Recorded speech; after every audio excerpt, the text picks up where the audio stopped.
Ողջույն սիրելի բարեկամ։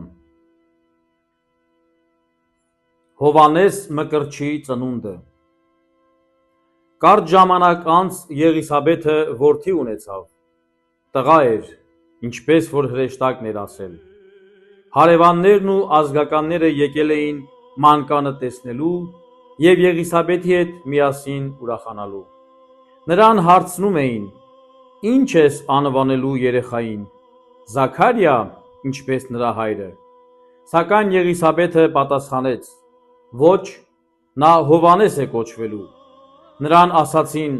«Բայց ձեր ազգականների մեջ Հովհաննես անունով ոչ ոք չկա»։ Այդժամ նրանք հարցրին Զաքարիային, թե ինչ անուն կցանկանար տալ մանկանը։ Զաքարիան մի փոքրիկ տախտակ վերցրեց և վրան գրեց.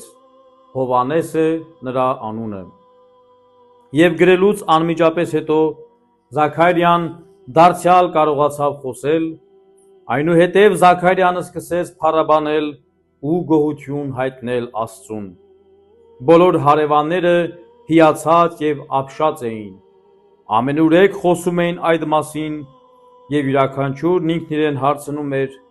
«Արդյոք այս երեխան ի՞նչ պիտի լինի»։